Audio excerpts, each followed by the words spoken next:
actually wasn't allowed to do take part in my home economics at school because I was told I was too much of a distraction. So Are you joking? Yeah, no.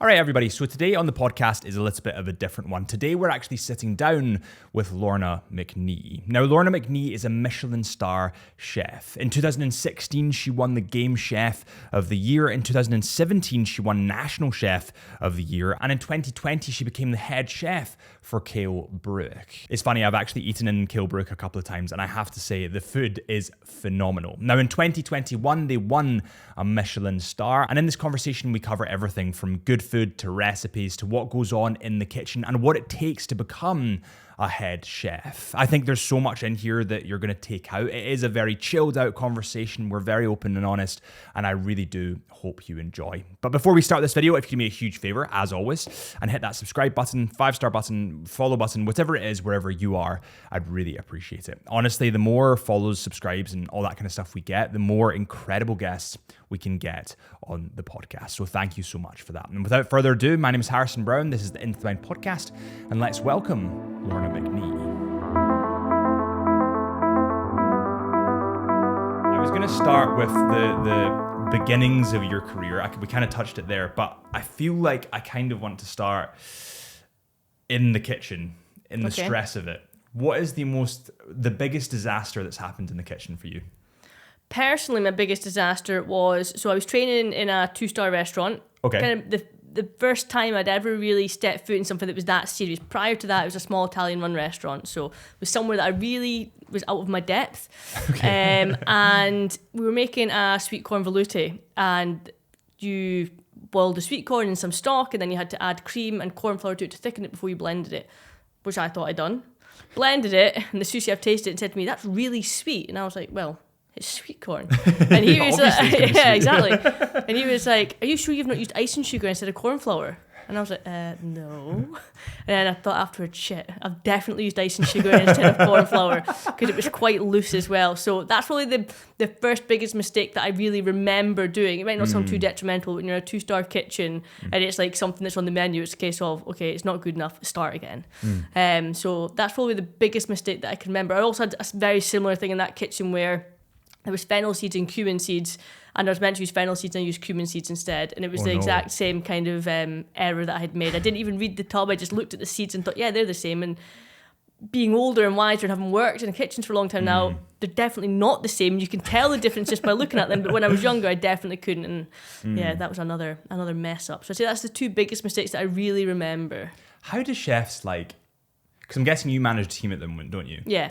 If one of them were to screw up, because you see, all I've really seen is the shows, right? And it's the shouting and the aggressive nature of chefs.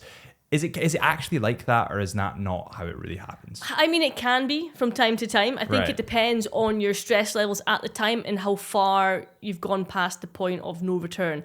And what I mean by that is, if it's in the day and it's during prep and somebody mucks up, then you're like, okay, you're an idiot, let's sort this, learn from your mistakes. But if you're in the middle of service and you're about to serve a customer and it comes to the past and you're like, why is that like that? And they're trying to make some excuse up. You're like, no, you're bullshitting me. Don't lie to me. The only thing I ask for is pure honesty. If you've not done it right, then tell me you've not done it right.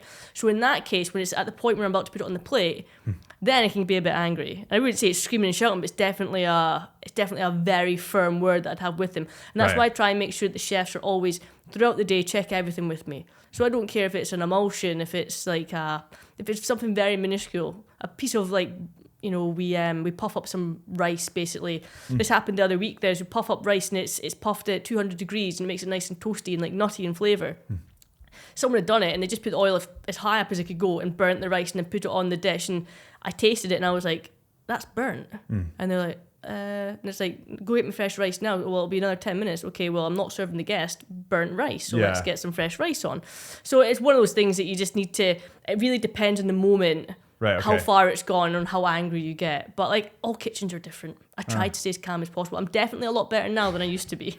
Okay, and is that just learned through time, I'm guessing, as you've grown into your position, got older, a little bit wiser, you're not as would you say hot-headed? Like, I feel like chefs are typically a little bit, like, I've got friends that are chefs and they're fucking crazy. Yeah. I think we're all a little bit weird and we're all a little bit strange, and there's little things in our brains of where we're quite, or I know I am quite meticulous, quite of a perfectionist. If something's not done in the exact manner that I like it, like it could be little things like something sitting the wrong way. Like, it's really silly things, but it's like things that make my day. Yeah, exactly. It kind of makes me feel better, makes me feel like the flow of things are better. And I think that I probably became less hot-headed because my team understand me now and they know exactly how to approach me, what I'm looking for. And I have got a great team and we all work very well together. And I couldn't tell you the last time that I really raised my voice, because it's like I have guys around me that know to catch those disasters before it gets to the pass. Yeah, exactly. Oh, that's pretty good. And how long did that take? I would say a good 2-3 years. To build that team community, they understood exactly what the process was. Was there any kind of growing pains during that period? Yeah, probably. I think do you know, this is a bit weird actually. I used to have this thing where if I was stressed out and I couldn't like express it, I would start to like scratch the back of my neck. I used to have a sous chef. They said to me, "You've cut the back of your neck." So I would scratch it because I was so anxious on like what's going to happen. But I think it's all the kind of, you're trying to keep high standards. So I would start to get myself really worked up about it. Whereas now I've learned that, you know, we cook the best food that we can cook, and, you know, chill out a little bit. It's just food at the end of the day. We want to do it to the best of our ability, but we don't need to be that, you know, don't need to get that worried about it, because we use great produce and I have a great team around me, and yeah. But it's a different type of pressure, right? Like, I've got pressure in work. I'm sure a lot of people listening to this have pressure in work, but it's not this needs done in 10 minutes pressure. It's this needs done in 2 days kind of pressure, or it needs done in a week. And it might be a bigger project, but they've got key points that they need to hit. Whereas if someone cocks up in the kitchen, it's like, well, the customer's there, they're waiting and they've paid, essentially. Yeah. So, like, is that what you think builds the pressure in chefs' head? Is that why there's a certain type of personality that get into this industry? I think so. I think you want to, like, for me, I think it's you want people to enjoy your food. See, like, making people happy with your food, there is no better feeling. It's like, what I can explain it is when you buy your partner or your mum or someone a gift and they love it. Like, that's what it feels like. And food can be very emotional for certain people. I've had at least 3 people cry in the restaurant because the food's evoked a certain memory in them from when they've, I don't know, let's say been at the seaside with a gran or something like that. And that can be really valuable. Or there's people spending lots of money who are there, they've just celebrated their engagement. We've had people come on their wedding days, you know, it's like, stuff for that, like, you've got a responsibility to make sure that you're giving them the best experience that they can. And I want to be able to deliver that to them. And how do you deliver that on a consistent basis? Is it just, would you say that it's quality control at every layer? Is that the kind of thing that you instill in the team? Yeah, definitely. You have to check every single bit. So it's the produce coming in the door, what you do with it after that, how you cook it, checking it. Like, piece of meat comes in the door, you check it, yeah, it looks good, let's prep it down, let's cook a bit off, let's taste it. Are we happy with the texture of that? Is it right? You know, it has to go through from, you know, vegetables to meats to, you know, absolutely everything. And it has to be very well organised and very well disciplined. And I think if you've got good organisation and good discipline, then what comes out at the far end is very good. So I'm guessing your kitchen at the moment is very clean, organised, concise. Like to think so. Yeah. And who does the like buying of the produce? Sorry, I keep looking at that camera. I guess. Flip the screen for you. I'll do that so you can't see anything. Yeah, I don't know why I keep doing it, because I do film stuff all the time and I'm always told don't look down the camera. So I'll buy a lot of the stuff. I'll look at new suppliers quite often and see if I want to put duck on the menu as an example, right. I'll look at lots of different people that supply duck. I'll say, can I get a sample of everyone's duck? I want it 3 weeks aged, you know, kind of what I want, thin fat on it, whatever it might be that I'm looking for. And then they'll send me samples. I'll taste them all with my team, and then we'll say, okay, this one's the best one. And we like that one because it's got great fat and it's got great flavour, but it's, you know, it's also tender or whatever it is. So we have a discussion as a team, and I have a head chef who's came from somewhere else. It's got a 1-star restaurant. He's worked in lots of 2-star restaurants as well. Sorry. He's worked in 2-star restaurant. He's also worked with a 1-star chef as his head chef. So he's come with other knowledge from other places. So he can then say to me, well, I've actually used a breed of duck down at another place I've worked at, which was really good. You want me to organise some of that in and we can taste that together. So taking experiences from other people. He's my head chef, but it could be a common chef that's coming from somewhere who says, oh, you know, I once tried this, I don't know, specific Indonesian type dish. Yeah, exactly. Yeah. Like a certain spice. Do you want Right. to taste it? But okay, fine, let's taste it. And if it's good, it's good. Like I'm not fussed about taking ideas from the bottom or the top. Like it's a collaboration of everything together. Yeah. Is there a certain cuisine that you think is your favorite? Like I've been very, very lucky and I've done a ton of travel for my job. And I find that Asian cuisine, specifically Indonesian, is like the tastiest and the healthiest of everything that I've tried. Is there a specific cuisine that you prefer? I mean, I actually put quite a lot of Asian stuff into my food these days, and I think it's because I like it as well. I think it's really interesting, lots of really interesting spices, whether it be kind of condiments. There's lots of really interesting stuff that they do, which I find fascinating. So I do actually incorporate quite a lot of those things into my food these days, which I've never really been taught. It's just something that I'm interested in, so I try and work with it and play with it and see how it goes. But I would say personally, from an eating perspective, I love Italian, and I don't know if that's because I first started an Italian restaurant and have love for it. I don't know, but I love Italian food. Have you been to Sugo? I have actually. Yeah, it's very good. You like it? Yeah, I do like it. Yeah. Why do you think? So this is a question, and because it just got bought over by the people that own DiMaggio's. Oh, really? Yeah, it got bought over. I don't think it's going to be as good then. Well, so it got bought over, I'm going to say a year ago now. A lot of money. It was bought over for a lot of money because it's always packed. That place is just always full. Yeah. What is it that you think makes Sugo better than the places around it? I think what was good about Sugo is it's fresh. You can taste it. It's fresh. You can see people making pasta in the background. Fresh pasta it's made. I think the quality of what you're getting is good. It's simple, and I actually think it's very good value for money. I usually just get, and I can't say it, so I'm not even going to try and pronounce it, but it's like lemon, garlic, chili, and a little bit of like kind of panko on top. And I can't remember how much it is now. Let's say £11 or something like that. And for someone for lunch to go out and eat a nice bit of pasta like that, and I'm satisfied afterwards, like I think it's good value for money. And I think that what they're doing is simple done well, to be honest with you. And it's fresh, and I think you can taste that. Like whereas I feel like in Glasgow, I'm not sure how you feel about this, there's very few places you can go that actually do like fresh food now. Yeah. And I don't know, like I'd like to get your opinion on this. Is it ever since Brexit is because it's more difficult to get produce, or like why has that changed? Because it never, maybe I didn't eat out as much when I was a bit younger, but it never used to be that way in my brain. Yeah, I don't know, to be honest. I think there is a lot of stuff that's affected by Brexit, like with regards to produce, so that there's certain things that you can't get anymore. We went through so many things that for a while you just couldn't get, and it was a real hassle trying to get stuff coming in from France or something like that. And it's like, I'm very much into using great Scottish produce, but if there's something better from somewhere else, then I'm going to use that. Like I want the best of the best. So there probably is a part of that in it, but then also it's possible that there's a lot of Europeans not working in the country as much anymore, and maybe what they brought into it was, I think that the likes of Italians and French, they like good French food, so you maybe don't have as many of that cultural cooking within the industry anymore, because we just don't have as many Europeans. We used to get in the kitchen, there'd be so many, and they were great workers, great palates. But I think, not there's anything wrong with Scottish people, but my whole kitchen is, other than one person who's Maltese, my whole kitchen is British. So that's interesting. So you think since Brexit, it's almost forced a lot of people to. There's not as much diversity within the kitchen in terms of who is cooking. Yeah, definitely. That's how I see it anyway. Definitely in my kitchen.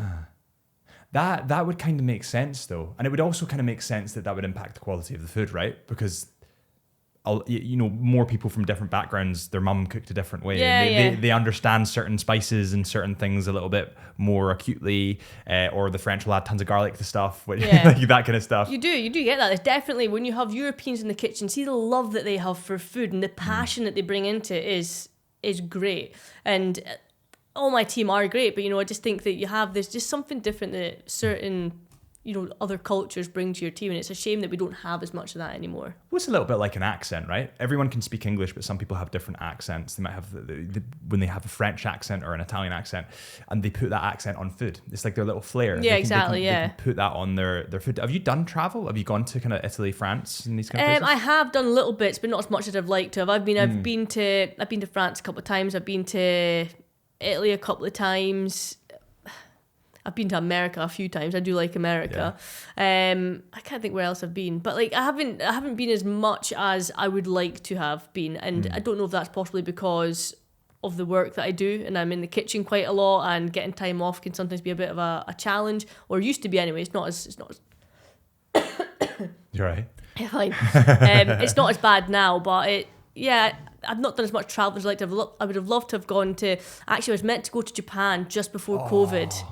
And I didn't get to go. Oh my God. And it's never came back around, and I was gutted by that, because that would have been somewhere that I think would have been absolutely incredible. Especially to learn as well. Do you think you'd go there with the intent to learn, or do you think you'd go there with like, right, I'm on holiday here? Well, it wasn't a holiday, it was for learning purposes. So it would have been great for me to go. It's basically I'm an ambassador for this champagne called Krug, and they do ambassador trips, and I was invited to go to Japan with them. So there's like 8 of us were going to go and learn about rice, basically. So I'm sure there'd be other things we'd learn about, but like it would have been a very cultural trip rather than a holiday, which would have been like, it would have been fascinating. Yeah. I thought Japanese culture, actually that side of the world in general, like Asia, I just feel like they have a deep appreciation for food that we maybe, especially the Americans, they just don't have it. I mean, What did you think of the American produce when you were there? Well, I mean, it's just a lot, isn't it? It's just lots of like.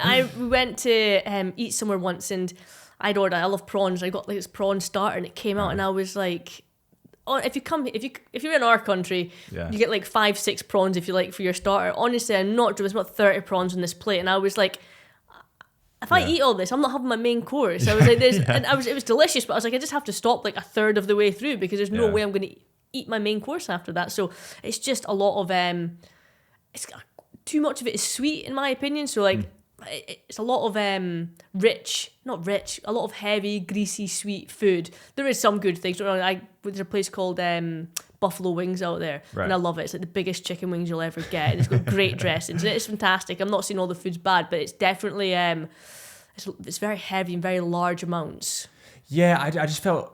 I went to the States when I was quite young, maybe 16, 17, and I just remember in the supermarket getting like bread, just normal bread. And being like, this is fucking sweet. I mean, like, why is this sweet? It shouldn't be sweet. No. But that's normal to them. And it's because they just put sugar in everything. Yeah. Like absolutely everything. Yeah, I done the same thing. I ordered a croque monsieur for breakfast one day, or for lunch or something like that. And I expected it to be like, that kind of melted cheese, ham, and whatever they put in the outside, they obviously egged it in like a kind of for making French toast type thing. But there was icing, there was sweet. It was like cheese and ham in sweet. Sugar. Yeah, it was like I did one bite and I was like, what is this? I was like, I can't eat this. It's way too sweet. Yeah. Whereas on the flip side, when I was traveling in Thailand, and I did some of Indonesia, it's probably the healthiest I've ever felt. And it's so interesting how what you eat can impact your brain. Like, I don't know if this is just me getting older. It probably is. But when I have bread now, I feel shit. I'm like, I just can't. Heartburn, brain fog, just can't do it. Whereas when I was in Thailand, it was like you were getting noodles with vegetables and chicken. Yeah. But it was really tasty, but it was really simple. Yeah. How do you think, because I've tried to replicate this, I can't. How do you think you can make things like that so simple, just noodles, chicken, bit of veg, but so tasty? Well, they've got a lot of really good seasonings, I would say. So if it was me, I would take, if it's chicken, for example, I would take the chicken, I would boil that chicken in a pan of water. So you're getting all that flavour out of the chicken and the bones and stuff like that to make a really good chicken stock. I'd then strip the carcass, all the flesh, and put all that back into it. And then I would put some soy sauce, fish sauce, lime juice, like all these different like Asian flavours that you get. Put all of that into it. Garlic, ginger, galangal, lemongrass, like everything into it. And you really slowly cook all that and see the flavours off of all these like fresh spices, not even like dried spices, fresh spices. So fragrant and fresh. I think it's just really about impact, getting all of that in there. But I think you really have to start off with a good base stock, which is, boiling your chicken in a pan of water and extracting as much of that as you can get. What are your thoughts on like little capsules of stock? Do you know what? I use them a lot. I love them. Okay. So do you think they're good? Yeah, I do think they're good. For certain things, I do. I think it's an MSG thing. It's like I don't use them at work. Don't get me wrong, never at work. But when I'm at home, if I was making something, I'd be like, okay, put a chicken stock cube in there, and it'll help enhance the flavour. So I'm not opposed to them at all. Yeah, like it just seems to me, and this is something, again, I think just as you get older, you get more like health conscious and like what you're eating and how it affects you. And I would never have said this when I was, like 24, 4 years ago. But when I have chicken stock now, or at least stock cubes, I feel like it really dehydrates me. Yeah, it does, yeah. Why? Is that a salt? It's just salt content. Yeah, it's like MSGs. It's just full of things that give good flavour. So it will dehydrate you quite a lot. And also, if you have too much of it, it'll give you loose bowel movements as well. So I would say not to use too much of it, because it will definitely affect your bowels. Oh, interesting. Okay. And so stock cubes they're good, but they're probably bad for you. Yeah, they're not great for you. They're not great for you, but like it's I guess, as I say, like if you really want to make something good, you need to start with the great quality ingredients, boiling that stock if you want to get great flavour into things, using great products. And sometimes, especially for people at home, you just don't have that time. So you're making something fast, you want to put a bit of flavour. If you're making a soup and you don't have any stock, then you're going to put one in. Yeah, that's it. And I feel like a lot of it does come back to time, right? And I think that a lot of people are working so hard at the moment, and they get back, and like my girlfriend, she drives an hour back from Edinburgh, and she drives an hour to Edinburgh every day. That hour turns into an hour and a half because of traffic, and she's just exhausted when she gets home. She's like, well, let's get a takeaway.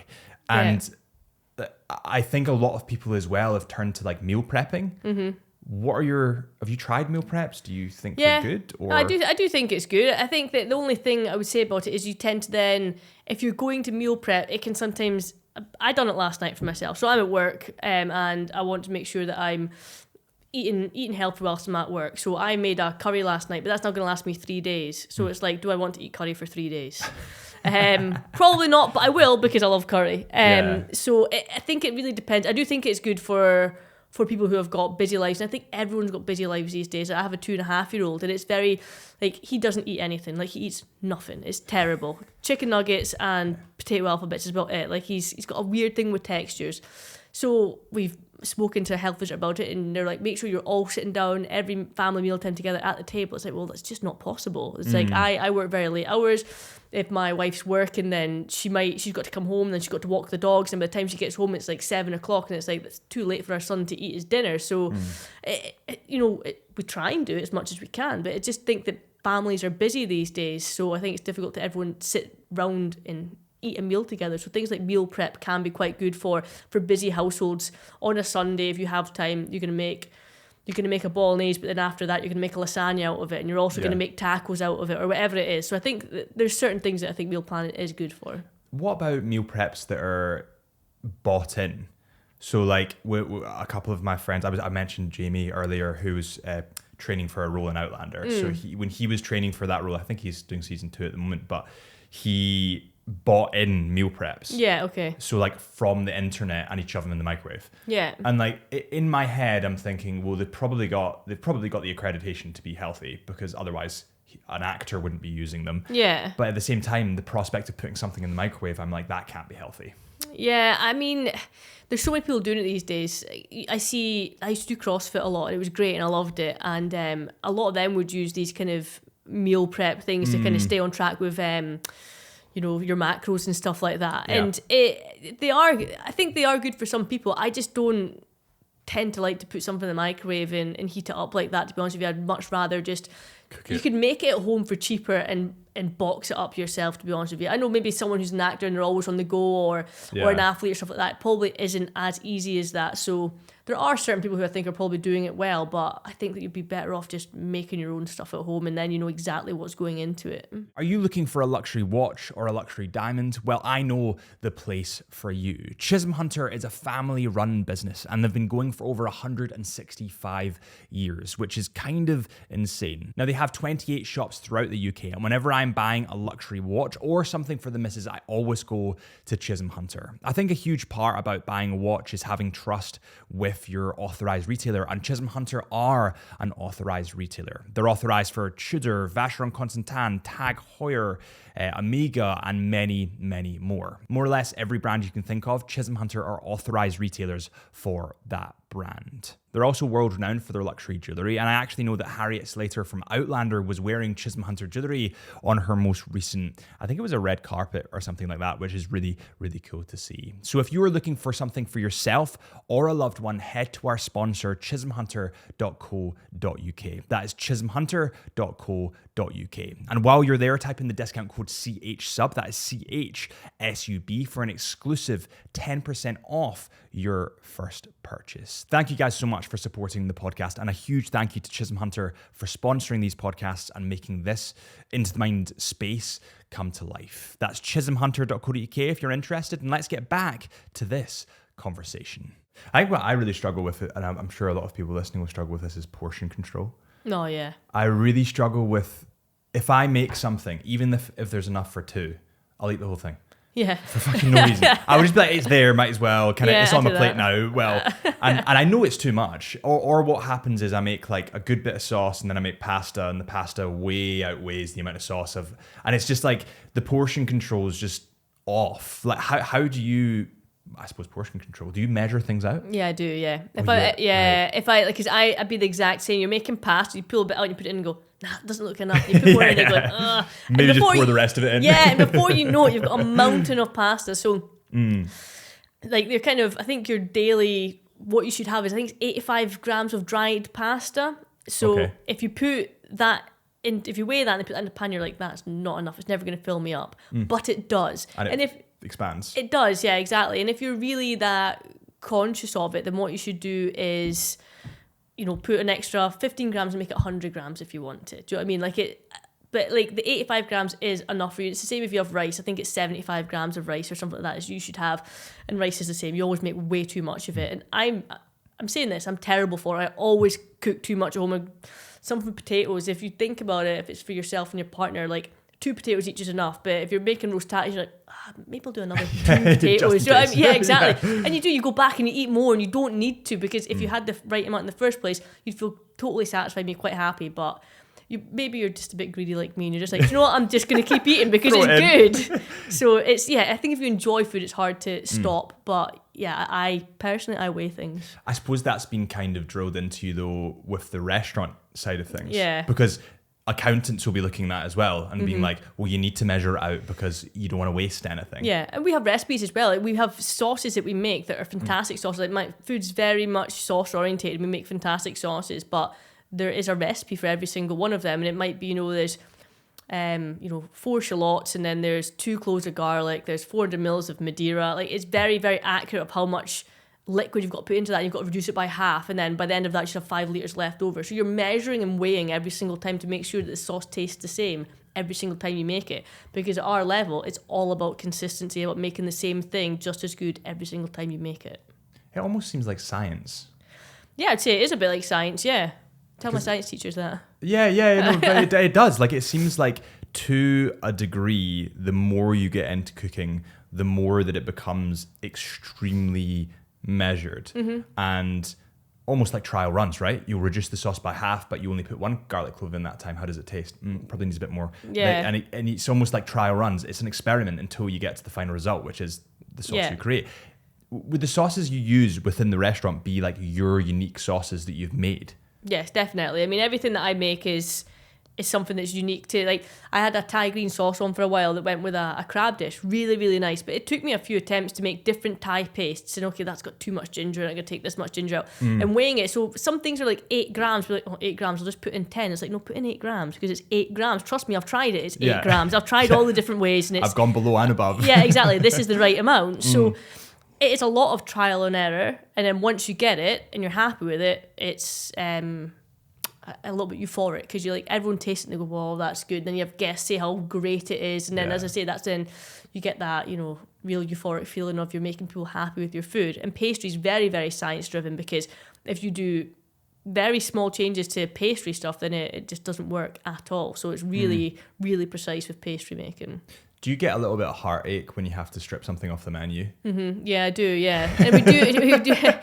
we have a sauce that's been on for ages, and I fail to take it off because people always come in and love it. And I've actually got a few of them, to be honest with you, and it's really difficult. We took that Thai green crab dish off because we like to change the menu of seasons. So we've got, our spring, our summer, our autumn, and our winter. We've taken the Thai green curry off now, and it's like, I just can't say goodbye to that. So do you know what? I'm going to put it into a snack instead. So we're using it in some other part of the menu because I just can't bear to be without it because it's had such great feedback. But then you have to, I think, then say to yourself as well, like, how are you going to be able to top that if you don't take it off and try something else? Do you know what I mean? So you have to be able to say, no, it's coming off. I'm going to do something that's going to be better this time. Is that endless quest for kind of perfection, does that drive you marginally crazy?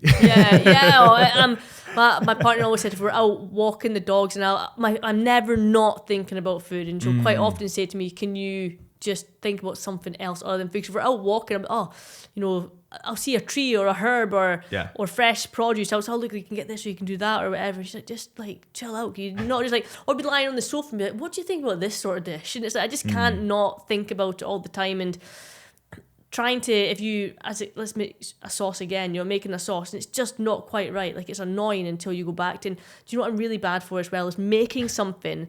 I'd be like, that is amazing. And then the guys would go like, let's put that in the menu. And I'm like, shit, I don't know how I done it. I was just making something. How did I do that? Yeah, and I've not written it down because I was like, I was just trying it and I didn't write it down, and it's annoying because you've not written it down and it's so good. But it's because sometimes you make something and it's not good and you've written it all down. You think, what a waste of time writing all that down. But you should always write it down, because I'll end up making something really good and then I can't make it again. It's super infuriating. Do you cook within your house? Like or if is it wife? Yes. If your wife cooks. She can't cook. She can't cook. She can, she doesn't. So do you cook? Yes. Right, okay. Okay. And is it kind of, do you feel the same way when you're cooking at home versus when you're cooking in the restaurant? Yeah, because she scores me all the time. I don't get away with making something that's not good at home because she always tells me I can't make soup. So yeah, no, I always go home. She makes great breakfast, but like I'll always cook at home, and I really enjoy cooking at home as well. Like, it's not something that I'm like, got to cook or something like that. Like, I enjoy doing it regardless whether it's at home or at the restaurant. It's actually better. It's not better at home, but it's different because you're cooking something a bit more homely, and you can you're not having to measure it and think about it. You're tasting it. Well, could do a little bit of this and a little bit of that, and you don't have to like. Although after I make something good, she always says to me, "That's one for the recipe book," and I'm like, "Well, I don't know what it was." Yeah, I have no idea what I just put in that. But yeah, no, I love cooking at home. Good. And take me back a little bit. So we kind of spoke a bit before about school, and am I right in saying you applied for photography? Yeah, I did, yeah. Interesting. So you didn't do great in school? Is that what happened? Or how did you get on in school? To be honest, at primary school was very good. And it's primary school, but I loved school and it was great. Going into high school, it was more, this is a place where I can hang out with my friends. I was definitely there for my social life more than I was to apply myself, yeah. And I just don't think I'm that academic, and not in a kind of downgrading way to myself or anything like that. I just don't think I am I'm good with numbers. I'm dyslexic. I'm not very good with words. But actually anything with my hands, I'm quite good with. So I was never really encouraged at school because it was a case of, my what they call PSE teacher, or I don't know, physical education, or is it's like your tutor almost. Oh yeah, I can't remember what it's called, but basically, my mum had went into like a parents' evening, and he'd said to me, Lorna just won't apply herself, and my mum was just like, the more pressure you put on her, she's not going to do it. She's like, just leave her. And my sister's very clever and like, but Amy's great. And it's like, Mum's like, I would just leave her as she is, because this is a social life for her. And the more that you try and push her, she's just not going to do it. So just, leave her be, kind of thing. So I wasn't good at drawing and art, but I finally got to do photography at school. We had a black room at school, and it was great because I got to develop things. I think I like that whole taking something from the click and then being able to follow it through to the final picture. Like, I like that kind of process of taking a raw ingredient almost and seeing it at its end. So, and again, it was just something I got to do with my hands. I got to be quite physical with it. So then that was all I really enjoyed at school. Other than that was just kind of, I actually wasn't allowed to take part in my home and economics at school because I was told I was too much of a distraction. So, are you joking? Yeah, no. So I didn't even get to do my cake deck at school or anything like that because I wasn't allowed to take part. But I stayed till 6th year. I'd done everything. As I say, I was quite good at maths, and then decided that after school all my friends were going to uni, and I was like, what am I doing? Like I've got absolutely no idea what I'm doing. So decided to apply for photography school at Aberdeen. Didn't get in. And then I was like, okay, well, what am I going to do now? And I was working as a kitchen porter in an Italian restaurant at the time, just washing dishes, picking some parsley, peeling some veg and stuff like that. And they had said to me, you know, I can see you're interested in cooking. And I was like, I'm not interested in cooking. And he was like, well, you seem to be. And I was like, well, I'm not. And he was like, okay, fine. Kept trying to tell me to go to culinary school. And I was like, I really don't want to. And then had got this letter back from Aberdeen saying that I wasn't accepted. So I was like, okay, well, do you know what? I'm going to go to college and do professional cookery, because at least it's something that I'm doing at the minute. I'm getting paid to do it, so I'll just go and continue to do it. And then 2 weeks before the photography school started, I got a letter saying I'd then been accepted. Oh, so you got accepted afterwards? Yeah. So I don't know if there's someone drop out or something like that. Right, so I'd been told that I didn't get it, and then 2 weeks before the course was about to start, I got told that I got in. So I was like, well, no, because I've already applied to do this now. I'm going to do this now. I'm not going to move my whole life to Aberdeen when in 2 weeks' time I'm just not going to do it. So stuck with the cooking thing, and then was finally started cooking and actually started enjoying it. Found out I was quite good at it. Had people telling me that I had good knife skills, my seasoning was good, being encouraged, and then being encouraged made me want to do better at it. So the more I was encouraged to do well, the more I'd done well, the more that I was encouraged to do well, the more I did do well, because I was being told that I was good at something. Positive reinforcement. Yeah, right? Exactly. Yeah. So and then just from there, done college for 3 years, I believe it was, and then at the end, my lecturer at the time said to me, you know, you're really good, you should go and try and do Michelin. I had no idea what Michelin was. So she said, you know, Gordon Ramsay and all the rest of it. So, okay, great. So I went down to London to work at Gordon Ramsay's for 2 weeks, at one of his 1-star Michelin places in Claridge's. And I really enjoyed it. Was offered a job at the end, but just London wasn't for me. Bit too busy, bit too vibrant, really not my scene. So came back, and then she said, why don't we go to Andrew Fairley's? It's a 2-star Michelin, only one in Scotland. So I went there for what they call as a stage. First of all, I went to eat there, and it was the most incredible meal I'd ever had in my life. I can still remember what I ate, and it's like, oh God, it must have been over 20 years ago now, and it's just like stuck in my brain as this kind of food memory. And then went for a stage, done 3 days. The boys in the kitchen said to me, you should ask Andrew for a job. So I did whilst he was eating his dinner, and the guy said to me, why did you do it whilst he was eating his dinner? I was like, I don't know, I didn't really know when else to ask. So he'd said to me, are you sure? He's like, I've had a lot of bigger, stronger people come in than you, and you know, it's a very hard kitchen to be in. I was like, no, I want to do it. And he said to me, go away and think about it for a week and then come back. So I done that, went back, said to him, yeah, still want to do it. And he was like, okay, fine. And he didn't even employ me as a comedy chef, just said, you can be an apprentice, so you're really the bottom of the bottom here. Because I think that he was just like, she's never going to last, because, you know, I didn't come with much credentials, and I was young and really hadn't touched that type of food before. And then made loads of mistakes, phoned my mum loads of times saying I was leaving, crying, I don't want to do this, it's too difficult.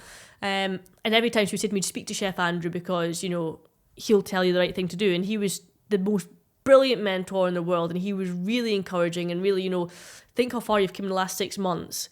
And I stopped and thought about it, and I was like, do you know what, actually, yeah, there's so much that I've learned in 6 months that I've packed into that's massive, that I'll never forget. And every time that I would have a wobble, he'd be like, no, why don't you, you know? And he always encouraged me, and I think that's what kept me there for so long. And then once I was kind of at the top of my game in that kitchen, he'd then say, okay, go and do this competition, go and do that competition, because he knew that I'm really bad at standing still. Like, I get bored easy, so it's like, right, I need to keep going. So there was always something to keep me interested. And I think that when I decided to leave, when I did, was because, well, Chef Andrew had sadly passed away.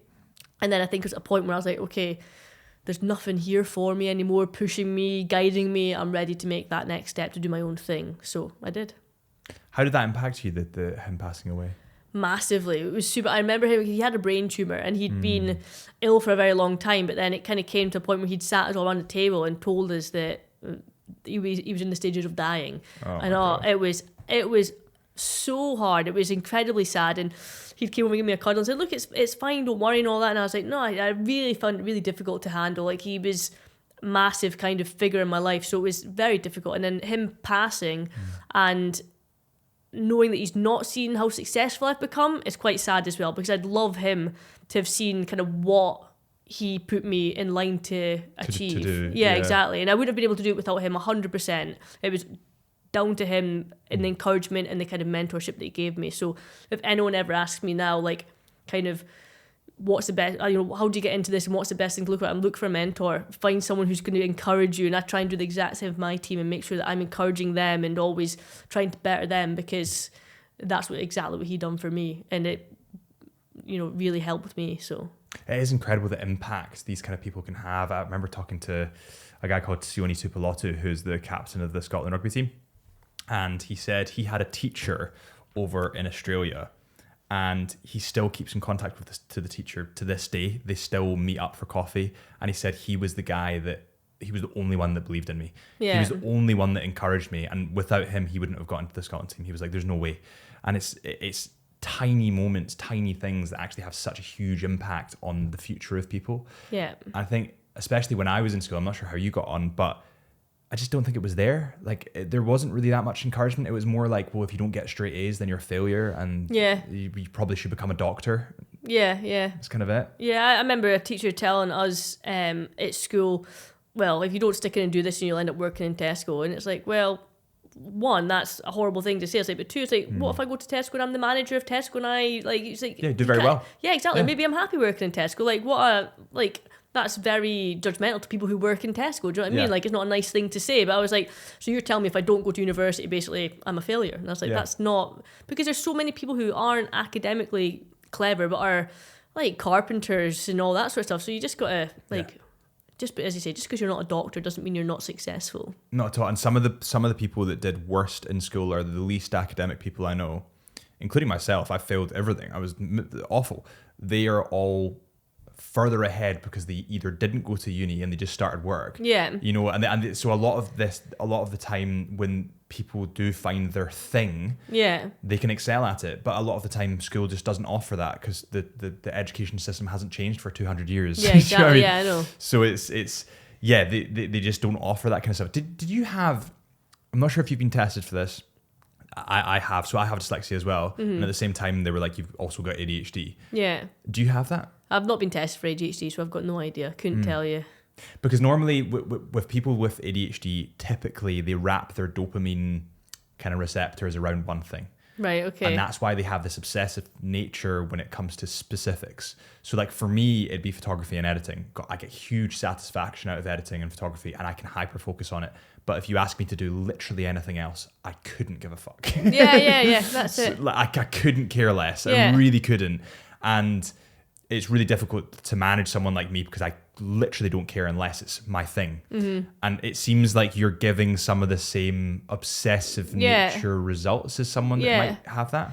Yeah, and that is it. I mean, I don't like you say, I'm not interested in anything else, because you could tell me anything about food and I'll absorb it and I'll think about it. But if you were to tell me something about something else, I'd be like, oh, it's out the other way, because I've got absolutely no idea what you've just said. And it's not because I don't care, it's just because like it doesn't interest me, so I'm not that bothered by it. So yeah, I think that's a good thing though, because people with listen, it takes all kinds to make the world, but I do think that people with that kind of compulsion are a lot more obsessive, and they're a lot more likely to be really successful in a really weird niche. Yeah, like a really specific, strange thing, like photography and video, or like YouTube, or whatever it might be. There's people that are just, every aspect of their life is a disaster, but when it comes to this one thing, they really nail it. Yeah. And do you kind of feel that was food for you in essence? Oh, definitely. And it's like, I sometimes feel so lucky that I fell into something that I love so much and that I'm so interested in, because there isn't another one thing that I think I would. The only other thing that I liked was photography, and I was crap at it. I wasn't good at it. Like, even still trying to take pictures of food, I'm like, I can't do this. And everyone's like, why can't you take pictures? And I'm like, I've got no idea. So yeah, there's nothing else that I think would really interest me or grab my attention as much as food does. Do you think it's the instant feedback loop? Like, because what you're doing there is you're making something, you're handing it out, and within 20 minutes, you're going, they loved it. Yeah, right? Possibly, yeah. It might be something to do with that. Like, I love the ingredients. I love the research behind it. I love everything behind food. But then I think putting it in front of someone is, because like my manager, I always say to him, like, did they like it? And he's like, the menu's really good at the minute. I'm like, I think it's shit. And he's like, it's good. It's really good. He always tells me, like, the menu's the best it's ever been. And I'm like, I don't think it's good enough. And for me, it's never good enough. It always has to be better. If you were to walk into someone's kitchen right now, like if you were to walk, you were literally just in my kitchen right there, what would you change? Like, if you were to look in my fridge, what would be the first steps that you would do? I'd probably just organise it. Just like figure things out? I don't know how organised it is or not, but like, I'm weird. Like, my partner always says to me, like, I'm really obsessive with like the cupboards in the house, like making sure that everything is all organised in the fridge. If something's not down in the right, like, everything has to have a section, has to be organised. And the same at work. I'll open the fridges and rip them out and put them in sections. It just, like, it has to be sitting in almost like in a methodical order of how I would expect you to be using the ingredients that are in there. So that's probably the first thing I would do, would just reorganise it all for you. Make sure all the tins are facing the right way and stuff like that. You go to that kind of level of detail. Yeah. Wow. So it almost is like a little bit OCD about definitely. specifically in that niche. Yeah. Oh my God, so the tins need to be facing the rook. Jesus Christ, you'd have a panic attack in my kitchen. Oh my God. And talk to me about, so I watched a movie recently, and you might know the movie. It was with, who's the guy? It wasn't Chris Hemsworth. It was, oh my God, who does Limitless? You seen Limitless? No. Bradley Cooper. Ah, okay, yeah. Bradley Cooper. He plays a chef. Oh, okay. I do know what it's called. You remember the one I'm talking about? I do know, because I've seen it. Oh God, what's it called? And he's going for a Michelin Star. Yeah. Yeah. I can't think of the name of it, but I do know it. Awesome movie. Yeah, really very good good, movie. Really, really cool. But I always base my kind of facts, right or wrongly, and I'm sure a lot of other people do this as well, around like movies. Because like Americans, for example, they'll see, we were talking about Outlander earlier, they'll see all these guys running around in kilts and they'll be like, all Scots must be like that, because I've seen it on the movies. So I was watching this, and the kind of tells of when someone's coming in to test you for a Michelin Star.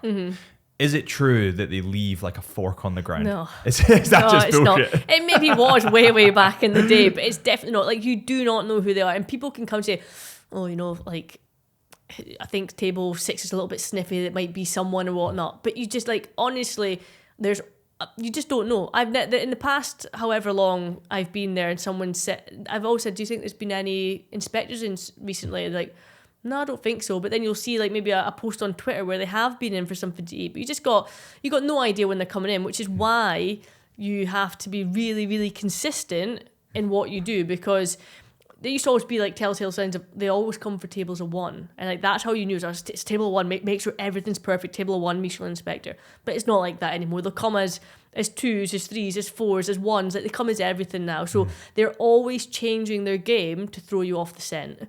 So what people think they know, or what you have known previous, it changes so often.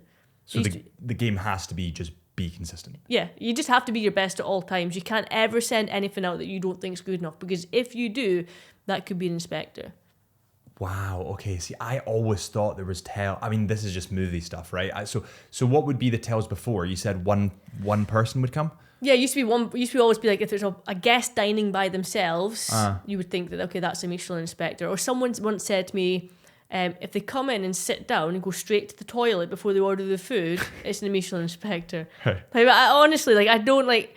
I really don't know, and I think you can. People that have been in the industry a long time can get signs of whether it's an inspector or not, like a front of house member.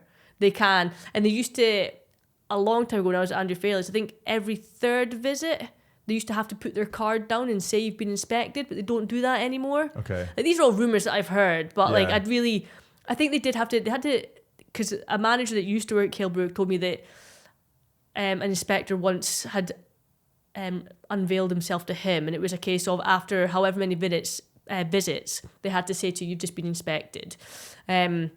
But I've never, ever had that since I've been at Cail Bruich, and I've obviously been inspected. So I just don't know. There's so many things that people say, and some people do, if they've been in the game for a long time, some people do know that's an inspector. But just certainly, just for looking at them, like feeling you get. Yeah, just a feeling. I think maybe the way that they are, or the way in which they order, or what they order, or something like that. But like, none of my team know how to bloody do it anyway. That's for sure.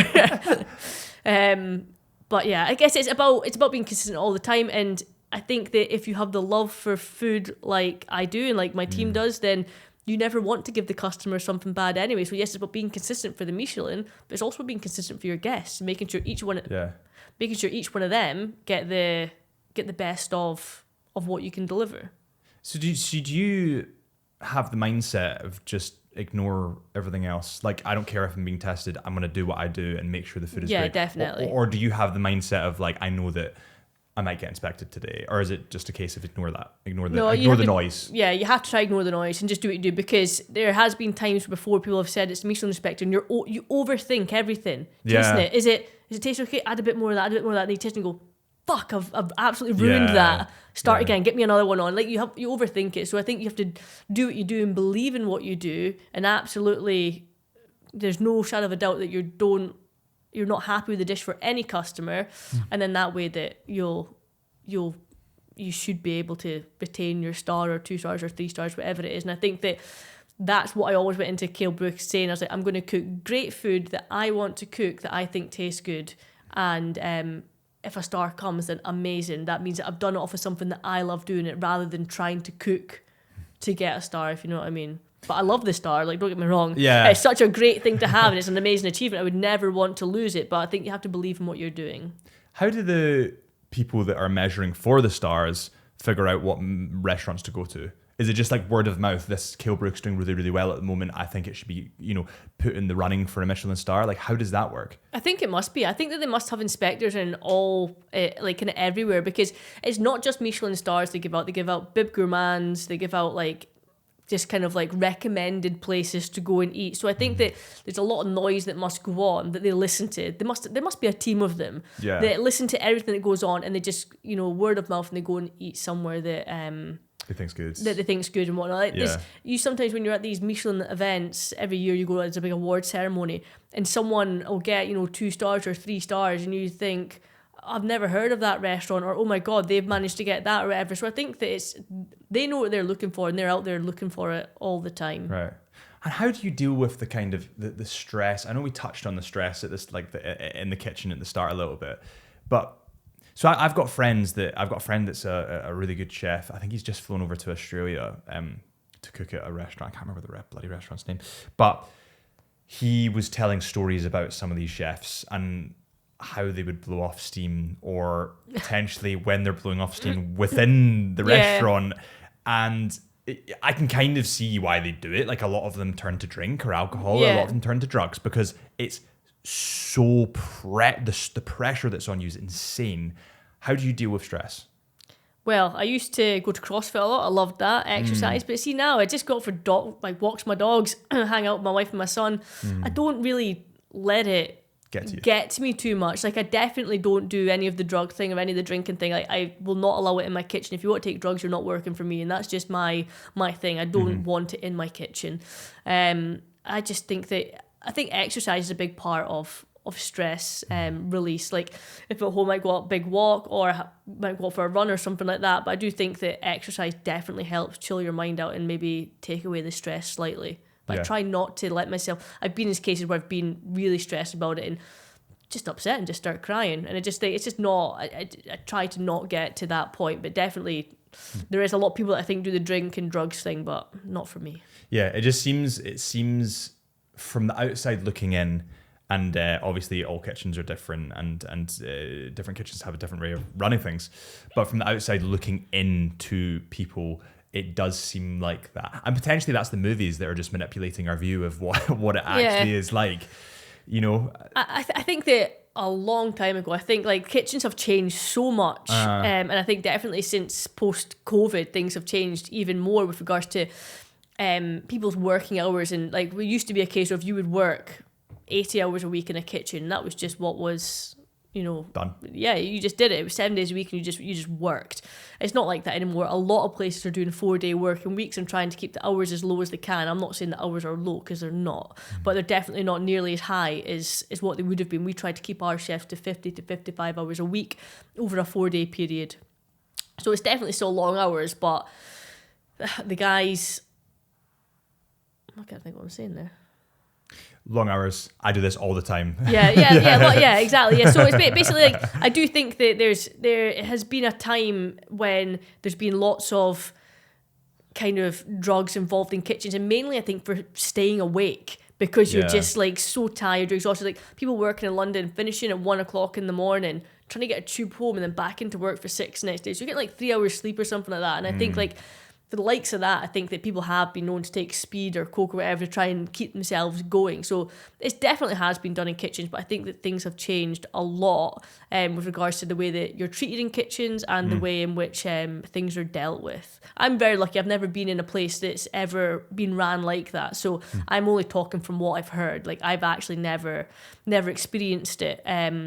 But I do think that the kind of things that you see portrayed on films of that is possibly going from things that has happened, but it's not necessarily what still happens. Okay, and is there? I'm just trying to think of like when I'm in work, there's like an HR department, marketing department, all the different departments, and if something is said between members of the team that is raising voices or frustrations, the HR department gets called in. Yeah. Do you have like HR issues in the kitchen? Does that happen? I've never really seen an HR department in a kitchen, to be honest with you. Right. Maybe some do. I think maybe in like really big like hotels or stuff like that, then there'll definitely be places like that. But in small restaurants, no. If there's a grievance to be brought up, you bring it up with your head chef or your manager or something like that. It's not really an HR thing. Not that I've experienced anyway. I think it's a case of, just deal with it. Yeah, deal with it in the nicest possible way. Like I think there's so many things said in kitchens which are heat of the moment things. Yeah. And it's just like at the end of the day, you'll go over if someone says something, or like it's not necessarily me towards them, but the guys with each other, oh, you've not done this right, or shouting at each other, not. At the end of the night, in my kitchen, we all shake hands in the morning and say hello, and we all shake hands at the end of the night and say good night, so that any sort of bad blood or anything that's been said is dropped at the door immediately. Yeah.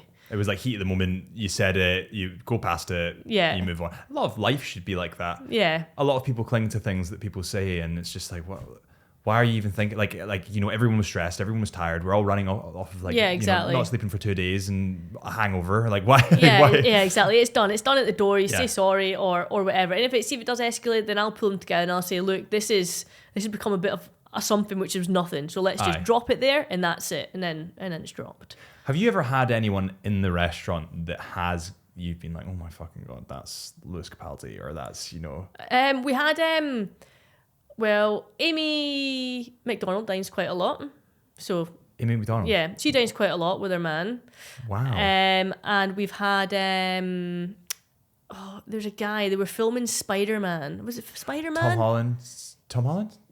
Yeah, it would have been Tom Holland. Was it? No, I don't think it was him. What was it? Was it Spider-Man they were filming? Oh, God, what was his name? It wasn't him. God, I can't remember his name. Something, no, it's like Oak, like... What were they filming a while ago? Batman? What was it? Oh, there was Batman. No, they were filming Frankenstein. Oh. They were filming Frankenstein a wee while ago, so it's obviously not been released yet. Okay. Oh, God, I can't remember what the guy's name was. But he's quite a famous guy, but I had... No idea. I had no idea who he was. Right, okay. I'm not a massive film person. Okay. He was in... He sat at our chef's table. There was someone in a while ago that a guy in the kitchen knew who it was. I didn't know who it was either. They got like 1 million followers on Instagram. They're a drag queen, but they're not a drag queen. They do like lots of like different facial things, like makeup tutorial kind of things. No, it's not even that. Like he does like masks, but he'll make himself look like, I don't know, anyone, the Joker. Anyone, and like makes a mask. It can be like a real person's face or whatever. And okay. I'm not sure.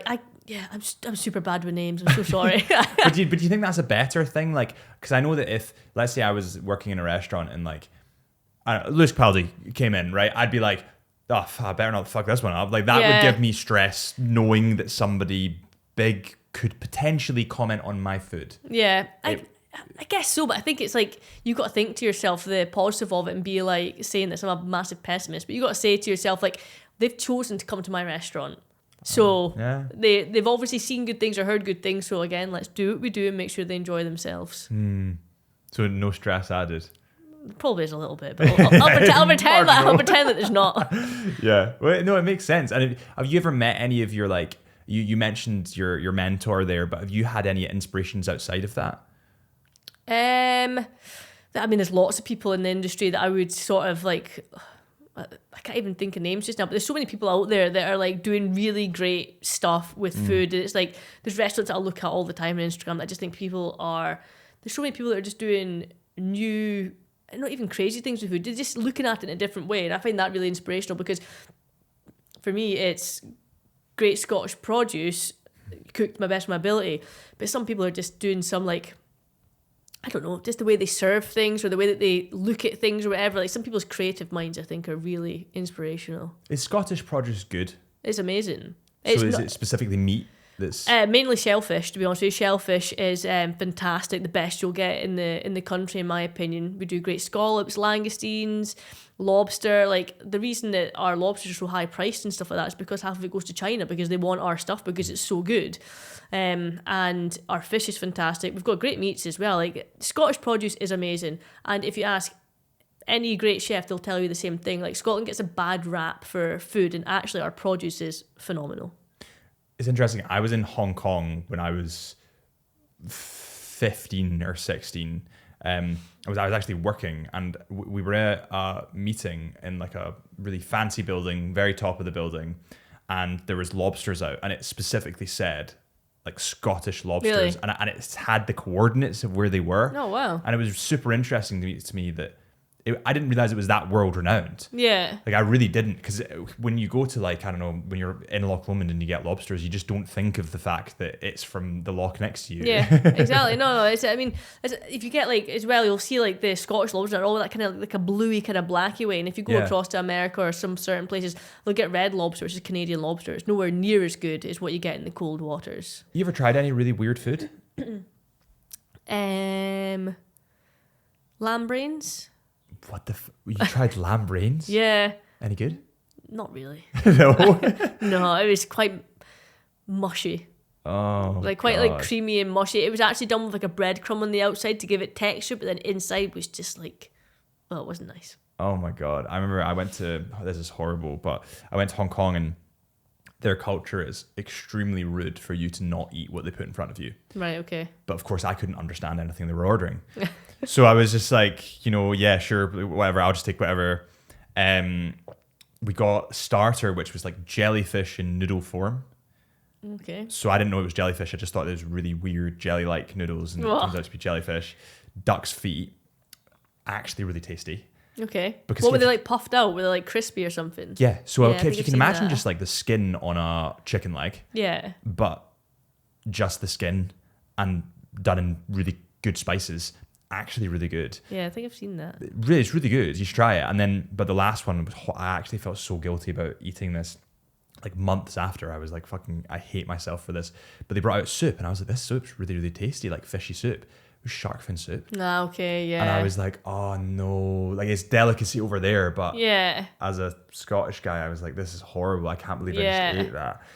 Have you never tried anything like that? No, I haven't actually. I say lamb brains probably the one main thing. I remember the first time tasting heart, and I love heart, and it was heart. Yeah, and you're like, oh, doesn't sound nice. But I remember the first time I tasted beef heart, someone said to me, "Do you want to taste that?" I think you have to, again, like you say, like, not knowing what it is that you're eating is actually better because you have no preconception of it. So I tasted it, and it was like the best, most tender piece of beef that I'd ever had. It was beautiful, and I love like. You get these little birds called squabs, and like their hearts are great and hair. I love it. I don't know why. I just think it's really, really tasty. But there's this egg, and I can't think what it's called just now, but it's like a... Is it quail?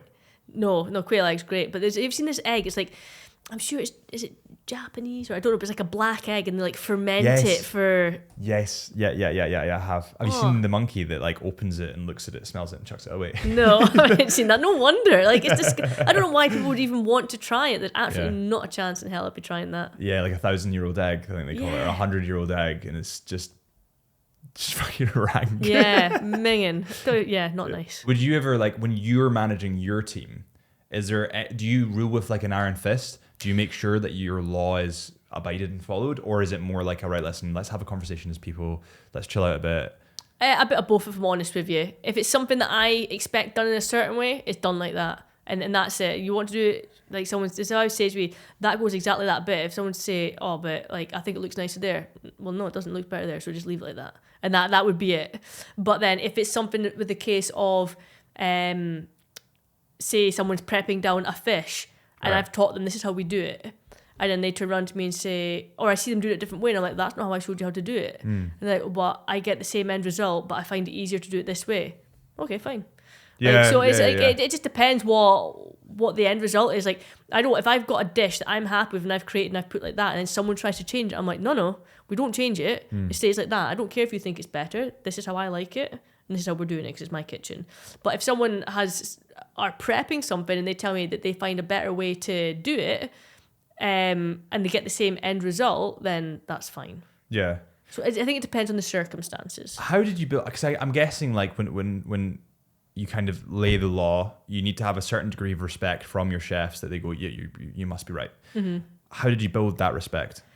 By proving yourself, I guess. By proving by proving the way that you do it is best. So there's quite a lot of things that might happen, and I can't think of an example just now, but I'll do something and they go, and I'll go look and go, that's why I'm the boss. Just because it's like it's just a joke, and they know like it's very playful. Like I get on very well with all my chefs, but it's like if they're trying to do something, then you do it, and like within seconds or whatever, and they go and you go, yeah, okay. So that's you just got to prove your point. I think you've got to show like leading that you're by good. Example. Exactly. Yes. Okay. Yeah. Okay. You show. And I will never ever tell someone to do something that I don't do myself ever. So if I would never.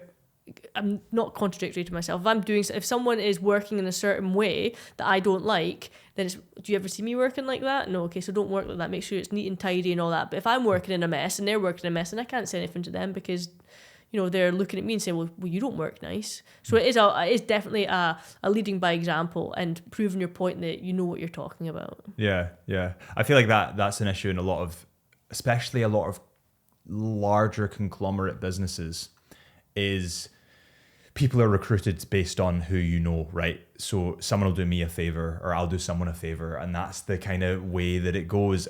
Especially like I work in a family-run business, but more large conglomerates, that's kind of how they work. And then what happens is someone gets promoted to the manager level or the head of the team that haven't really done the work before, and then as a result, over a year's time, the whole team hate the manager. And there's just this huge disconnect. Whereas I think you've kind of laid the land. You've lived and breathed it. You've showed the team that you can do this. Yeah. And they kind of respect you based on that. Yeah, I would definitely say I work just as hard as they work. Like I wouldn't tell them to come in and do all the hours and not do it myself. Do you know what I mean? Like if someone's struggling doing something, I'll jump on and I'll do it with them. So I'll make sure that I'm there. Yeah. I am, although I'm, the boss or the head of it or whatever you like, I'm still one of the guys at the same time. So they know that we can have a laugh together. They can talk to me about whatever they want. I'm super approachable with them. So if I can feel that someone's got an issue or there's something going on outside of work, I will say, do you want to come sit down and have 5 minutes? And we'll just sit and chat. Yeah. But are you okay? Do you need to take the day off and stuff like that? Even if I'm putting myself a bit more under pressure by making them go home, I'd rather do that to know that mentally they're okay and they're never going to be their best selves at work if their head's elsewhere or if they're struggling with something. So it's always like, let's figure this out and then I can get the best of you at work. So it's very much about working with them. It's not it isn't, as you say, rule with an iron fist. Like they know what's right and they know what's wrong with me, and I'm very black and white on what's right and what's wrong, but super approachable and really really good with them, I would say. Anyway, I'm sure that I know for a fact they would all tell you the same thing, but yes, she's really great to work for because I make sure that I understand them and I'm not just you're one of an them. Asshole. Yeah, you're not putting yourself above them. You are one of the team and you will act that way. Yeah, exactly. Yeah, I think it's something that a lot of people get wrong. Like I feel like that a lot of people, especially in business, they're kind of like, well, because I'm their manager, I can't really have a drink with them or I can't speak to them about X. I can't. And it's like, well, you're all human. Yeah. Just like figure it out as a human. And as long as you say, listen, my word is the rule. And obviously I'm going to listen to you. If you've got a better way of doing something, of course I'll listen to you. But I feel like a lot of people try and separate themselves and they strip the human element out of it. Then all of a sudden there's this disconnect and the team hate you because they're all talking and you're the one person that's not talking, and then it's like this kind of friction that kind of grows. No, I think you have to work with them, as you say. You have to be able to listen to their points of view. If I was to create a new dish at work as well, I'm not just going to taste it and be like, it's great. Like, I'll ask for everyone's opinion. If someone says to me, I think it needs a bit more acidity, if I don't agree, I'll go, I don't think it does. But then if someone else says, no, I think it does as well, I'll go, right, okay, let's put a bit more acidity in, and then let's taste it again. There's like, everyone has their... Food's so subjective as well. So like everyone has a different palate and everyone can taste things differently, but we all know whether a dish is good or not. So I think to let the guys know that they are part of the team, they've got to be able to have involvement in that creative element so that they know that they're being respected and that they're valued within the team, because they are. Like, as I say, from the bottom right up to the top, they're all valued. There's been days before where, say we've not got so many covers booked, I'll send all my chefs home, all of you go home. I've done it a couple of times now. Everyone go home, I'll do it by myself tonight. And to tell them, I know you guys are all working hard and I want to be as fair as I can, so you guys all take the night off and I'll do this by myself. Because I know for a fact they would do the same for me. Do you want to go home tonight? I know it's your son's birthday, you can go home or whatever. Yeah. So like, we all play a part in it. We have to be a family. Yeah. Oh, that's nice. It's nice to hear that you're kind of so close like that. I just feel like a lot of teams, especially within business, can take a lot of inspiration from the way that that's run. Yeah. Because a lot of the time, like I've worked with teams that I'm just like, if I do not like my boss is always like also just wrong in what he's saying, but you can't say anything. It's not right. If you were to give advice to young people that were trying to become chefs, head chefs, get their Michelin star, what would you give them? It would be to find a great mentor, because that's what I try and be with my team, and that's what I had when I was kind of like young and kind of growing up. To say Chef Andrew was a very great mentor to me, and it made me he was very humane and very humble, and always kind of, and again, what was right was right and what was wrong, but he was always you could talk to him, you could approach him, he was caring, he would help you out in any way that he could, and I'm like that with my team. And I think that if you can find a mentor that'll teach you the love for the craft that you have and show you like, this is a great ingredient and this is why it's a great ingredient, and talk to you about the kind of product you have in front of you, but then also be able to follow that through the whole way, and then go out, as you say, go out for a staff party night and be able to sit next to you and shoot the breeze and like chat to you and stuff like that. Like, I think you need to find someone who cares about what you're doing, but also cares about you as a person. Yeah, that's pretty good advice. Have you seen Black Rabbit yet? No. You need to watch it. Okay. Honestly, it's on Netflix. It's about a restaurant. Right. Okay. And it's two brothers that run the restaurant, and how one of them is a fucking nutcase, and anyway, the restaurant's really, really good, but it's also about the kitchen and how it's run and the connection that the kitchen staff have with their manager who owns the restaurant, and how it's really interesting. Okay. Also, there's stuff that comes into it that's just not true, but it's really, really interesting. I think you'd like it. Okay, so we've talked about the state products in the UK, talked about most important things when cooking. Oh yeah, actually, no. What do you think, if you were to give 3 most important things when cooking, what would they be? Do you mean like, well, seasoning is one of them. Seasoning. Yeah. Always season. Use great products. Okay. And cook with love. Cook with love. That's a good one. Yeah. How do you cook with love? I've been trying for years. I love it. You do got to believe in it. If you don't believe in it, it's going to taste rubbish. You got to believe in it. Yeah. And what kind of like, because I gravitate towards the same couple of dishes purely for like speed, and also they're healthy. So I kind of just, it takes less brain capacity to like figure this stuff out. So one of my dishes might be like chicken pasta with tomato sauce, right? How would you make that good? So I would maybe put some spice on the chicken for a start. Like, so what's it going to do? We'll put some paprika on here, so it goes well with tomatoes. And then you're not just making tomato and chicken pasta. You're going to add some fresh basil at the end. It'll make it really nice. Okay. But then also, if you put in, like, depending on how you're cooking it, you might put a little bit of sherry vinegar in at the end as well. Just give it a little bit of acidity, but not too much. Sherry vinegar? Yeah. So it's like a what's like a sherry vinegar. So it's like it's a type of vinegar. So all vinegars taste different. So you've got like really acidic ones, so like kind of more mellow ones. Sherry vinegar and tomatoes go really well together. So I kind of sweat off some onions and garlic in there and put a little bit of my sherry vinegar into it. Yeah, I want to try and get some of that. Put a little bit of sherry vinegar into it, and then I'd put my chicken in, a little bit of paprika, then put my tomatoes in and cook it really slowly, and then basil in at the end, and then pasta in, fresh parmesan. Oh, very nice. And what do you think is the biggest lie that's told in fine dining?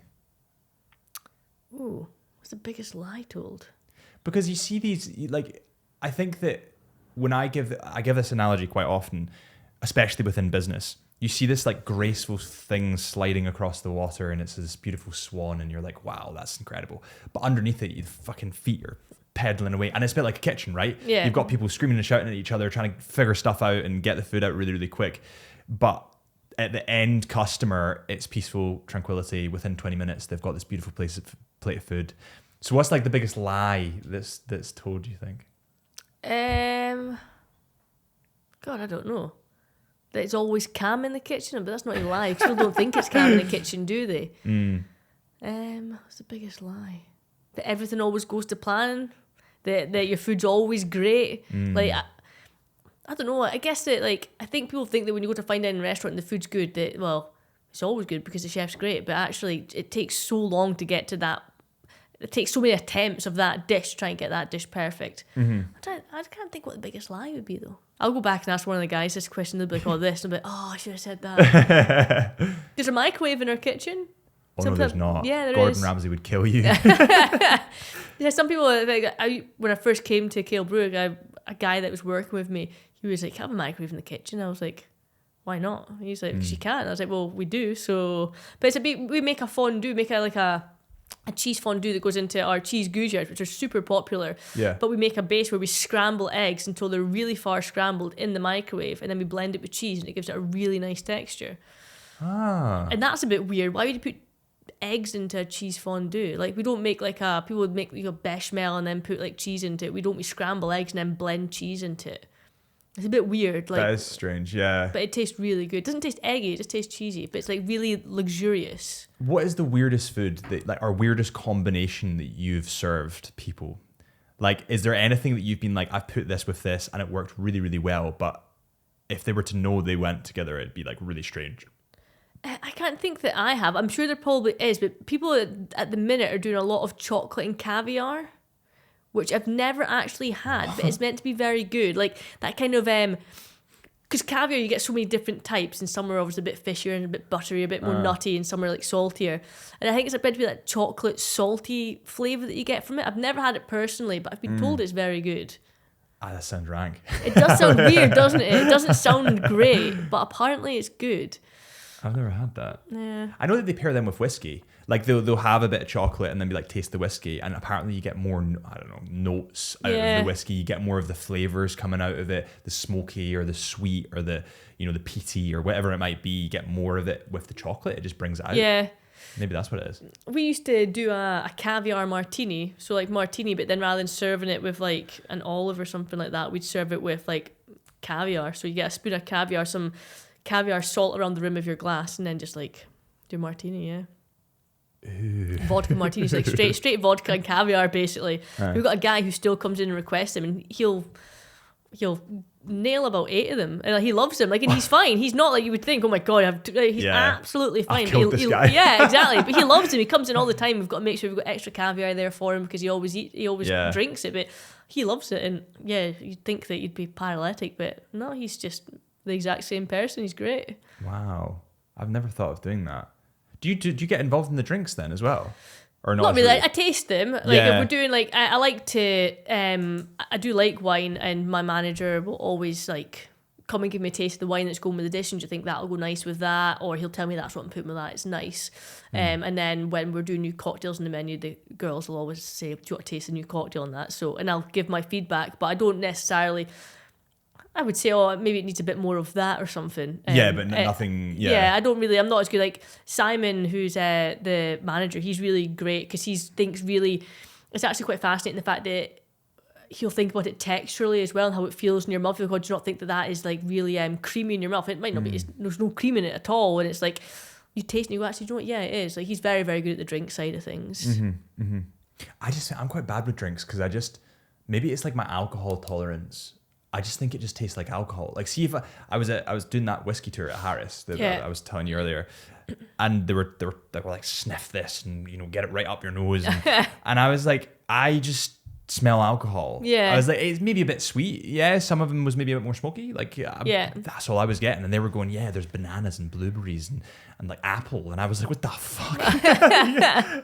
I mean, in some drinks I'll get that, but not in all of them. I'm the same as you. Like, kind of, especially with whiskey, I feel like it just burns my nose or like burns my mouth, and it's like. I do something I've done with Michelin tastings where I'll taste things and go, someone will say, oh, you'll get this note and that note, and you go, actually, do you know what? Yeah, I do taste that. But a lot of the time with like certain whiskies and that, or like vodkas, my brother-in-law, like, he could tell you what vodka is the best at. I'm like, they all just taste the same. Like alcohol. They all just taste like burning. But he'll tell you, no, this vodka tastes great. And I'm like, I don't get the difference. Yeah. I think it's just, I suppose your alcohol tolerance, maybe if you drank it a lot before. Also, I think some of it's just psychological. If someone's saying to you that sweet smell you're smelling is banana, you're going to go, actually, maybe you're right because you're the professional and there must be banana. Yeah. And I think there's a part of that maybe goes on. Probably. I was doing that tour and I was like, don't get me wrong, I love whiskey. I'm like very typically Scottish, but a lot of that tour I was like, this is just marketing. Yeah. This is just, we do the bottles like this and this is why they're so expensive. And I was like, this is just kind of marketing in a weird way. I wasn't all for it. You guys don't sell whiskey, do you? Have we just chat on whiskey? No, whiskey is great. There's lots of great whiskeys out there. I'm not a massive fan. Like, my mum loves whiskey. Like, I'm just not a great fan of whiskey personally. But there is, I think the process of whiskey is very fascinating. I went on a tour not long ago and done some things, and it was really interesting. I really enjoyed it, and I actually enjoyed tasting some of them, but I wouldn't enjoy sitting down and drinking a whiskey. It just wouldn't be my thing at all.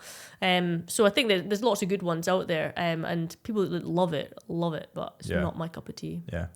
I was going to ask you, and I totally forgot, I actually had this question written down. There's a kind of myth from people looking in, again, that people or restaurants can buy Michelin stars. No chance. There's if I no could way. buy them, I would have bought 3 by now. No, I've never heard of that, to be honest with you. Maybe it's a thing. I actually haven't ever heard of that rumor, and I definitely never heard of anyone buying them. Right. Be very surprised if that was a thing, but I think it was in America. There was maybe a couple of people that were underhand payments were going out, and then they were giving them Michelin stars. Really, I don't know. There's nothing that I couldn't. Yeah. I've never even heard of that before, to be honest with you. I think that sometimes certain chefs who've had one restaurant go and open another restaurant, and like Michelin will look at them more closely just because they've obviously had a Michelin star before. Yeah, so they'll go to the new restaurant. Yeah, exactly. Site. Yeah, but that makes sense. with regards to like buying them and that, I've never even heard that, if I'm honest with you. To be fair, it could be rumours of people who are other chefs who are jealous because they've not got a star and someone's got a star that they don't think deserve one. They're like, they've bought that. That could possibly just be that, but like I really don't know. Yeah. Well, I'd like to hope that you can't buy them because it would buy mine. Flaw the whole system, exactly, wouldn't it? It kind of make it not as valuable to have one. Really, I think there was I can't remember the specific. I was listening to a podcast ages ago, and I think there was a specific instance where someone was paid. It was something to do with Michelin star, and someone was paid, and I think it got caught though, and it got leaked. Oh, really? Why. Okay. So obviously they were looking for that. Yeah. You ever met Gordon Ramsay? Yeah. Once when I was done working in his restaurant, and it was he didn't really. He came in, walked on the kitchen, kind of looked at everyone's sections, and then came to the pass, and there was the sous chef at the time, I believe it was called Scott, and the head chef Stephen, and the guy who was kind of like running it called Mark. And then Gordon came in, just kind of stood at the pass with his arms crossed, said, "Hi, how's it going?" Like chatted to everyone, right? And this is Lorna, she's done from Scotland. "Hello, how are you?" Shook my hand. He was about massive in height. Yeah. And then, all right, okay, cool. And then he walked out into the restaurant, and that was it. Very fast, brief, kind of checking in on his restaurant, and then away he went again. That's the only time I've ever met him. But I love him, if I'm honest with you. Like I say I love him. That's maybe a bit extreme, but it's like a real kind of, when I was growing up, like when I was first in kitchens, he's who I admired. He was like, I want to be this guy. And nothing to do with the shout or that, because he was so driven. He was like, this guy, I'm going to get 3 stars. I'm doing it before. Like, I love that drive in people of, I am doing this. And I don't care what I have to put into it. I'm doing it because this is what I want to achieve. And like that for me, I love that. And every single book that he brought out when I was younger, I was always buying his books, because he was like, for me, he was top grade A chef. He was the one that I wanted to be like. Mm-hmm. Do you think it was like, do you think the shouting in Hollywood programs are fake? I think that probably when he was first in restaurants, I think that is how they behaved, and I think that is what it was like. But I think all the stuff that he does on TV now is just for show. I think that it's all put on because it's very Americanized, and America loves all that stuff. But like I couldn't tell you his his kitchens weren't like that when I was in them for sure. But I reckon that, I don't know if you've ever seen the program. It's called Horrible Bosses. Yes. Yeah. It was like undercover Gordon Ramsay thing. They were like he dresses an old man, does he? Oh no, it's not that. It's is it called Horrible Bosses? Horrible. I can't remember. Britain's Worst Boss. Right. It's like you'll find it on YouTube. It's from like, and everyone references it to this day because it's like, it's funny. It's not funny, but it's like so it's Gordon Ramsay when he was trying to get his 3rd star at this place, and he's literally throwing guys around the kitchen, slapping them on the head, like being like saying certain things to you, and like he goes home at that night. It's like an undercover person as a chef in his restaurant, basically filming him and stuff like that. And then there's like at the end he goes home and watches it on TV, and he's just laughing about it, because I think it's that like high pressure moment, and he's just acting like that, and he gets back in and he's watching it, and it's just funny. But it's like people still reference it to this day of like, I'm not going to do the accent because I can't. But like there's certain things like some guy always get like being like, you're a chef de partie, no, you're now a commie. And I just like honestly, it's really like I'd still watch it. It's great, but it's I'm sure it was like that back in the day, but definitely wouldn't say so now. Some people thrive on that. I think that some people really, when they get angry, they can shout and scream and argue and debate, and I just don't like. I'll stew on things. Like I'll be silent, go home, and then be like, right, I'll ruin your life now. Whereas like he seems to be very much like very quick, thrives under that pressure, can be very, very angry, but still do a good job. Whereas some people are just more emotional and just can't. Yeah, I think that's so as well. I believe that being a good manager, you can see that in people, because everybody likes to be treated differently. And I used to hate it in my first job, because I'd be like, you treat everyone differently, we should all be treated the same. But it's not true, because everyone should be treated the same to a certain degree, but some people thrive more off being told, come on, let's go, let's move, and getting pushed, and they love that because it drives them to be better. And other people kind of need an arm round to be like, look, didn't get it right this time, but we'll do it next time. Like everybody reacts to different situations in different ways. You need to understand your team to understand which each individual, what they'd react to it. Yeah, how do I treat you to get the best out of you? See, I think that a lot of my team at the moment is positive reinforcement. Yeah. Just being like, because they register when they do a bad job. You don't need to tell them. Yeah. Because they're so good at it that like they'll figure out that they've done something wrong. Yeah. You don't really need to say, like, you just kind of go, you know, you highlight what they've done really, really well, and you go, this is fucking phenomenal. Like, well done. And they thrive off of that, and that drives them to be better. Yeah. I found that highlighting positives is much more beneficial than highlighting negatives. Yeah. I find that people just respect you more for that, and they know what they've done wrong. Like, people aren't children. Like, they want to be good at their job. They want to have purpose. And if you're just constantly being like, well, this is shit, this is shit, this is shit, they'll be like, oh, maybe I am shit. Yeah. No, definitely wouldn't say that we're like that, but like, the worst thing that I hate is when people try and hide something. They've done something wrong and they'll try and hide it from you, and I really don't like that. It's like, and that's why the guys all know, like, don't lie to me, be honest with me, because if something's wrong and you've just messed up something that's cost £100, do not try and hide that from me. Let me know, and then we can try and fix it from there. But like, if you try and hide it and get away with it, like say you burn something on one side, so you put it up to the pass on the other side, and you flip it over and you go, that's burnt. And they go, oh yeah. And you go, no, don't, oh yeah. You know that that's burnt. Don't do it. Tell me you need 5 more minutes. And we'll give you 5 more minutes. Yeah. So I think it's just about clear communication with people. But I do think that positive, like, if anyone that, like, I have a guy who's just went into sauce, Andrew. He's been with me just over a year now, and he's very, very good. And like his stuff recently, like I've been away doing filming and stuff like that, and coming back when I'm there on the days that he's cooking, like I can't help but tell him how good he's cooking, because everything that comes up is absolutely beautiful. And it's like, who's taught you how to cook like that because it's great. Yeah, exactly. That's idea. Who told you that? But yeah, no, because it is definitely like they like being told they've done well because again, like myself, like being told you've done well will make you do better. Yeah. What are you filming at the moment? Great British Menu. Oh wow! Yeah. How are you finding it in front of the cameras? I know that we're in front of. I mean, I suppose it's a bit different. Yeah, fine. Well, this is my second year doing it, so it's fine. I'm kind of used to the cameras, and that it's slightly different because it's more people moving around with cameras and stuff like that rather than static. Like static. Yeah. But yeah, no, it's fine. It's good. I enjoy it. Awesome. Well, I look forward to watching that. Yeah, it'll be a good one. If you were to cap it off, if you were to tell your younger self one very important thing, what would be the advice you would give? Don't take everything to heart. That's quite a good one. Because I feel like coming through, I took a lot of stuff to heart that I really shouldn't have, or stand up for myself more, because I probably didn't stand up for myself as much as I should have either. Was told a lot by people that I was not good at it, but kept pushing it anyway. I guess maybe that was drive. Getting told that maybe gave me drive. But I think, don't be so hard on myself, and stick up for myself a bit more. I would never let anyone treat me badly anymore. I don't think I'd want to fuck with you, to be honest. Where can people find you? Are you on Instagram? Are you on Instagram? Yeah, Lorna_chef. Lorna _ Faye. I don't know if people use Facebook anymore, but maybe do, but I'd leave that one personal. Yeah, personal. Okay, so Lorna_chef. Is there any other websites or anything that people should know? No, I mean Cail Bruich. That's the only other one. I only really use my Instagram. It's for all my food and work. I post most things. I was on Twitter, but I think it's a hellhole, so I'm now off of Twitter or X, whatever it's called. Yeah, it's just a devil's pit, so I don't use it anymore. It's too negative. It is too negative. Well, listen, thanks so much. I know that your time is so valuable, and I really appreciate you coming in and giving a little bit of insight, like behind the curtain, if you will. I've honestly found it really interesting, so seriously, thanks so much. Thank you very much. It's been nice being here.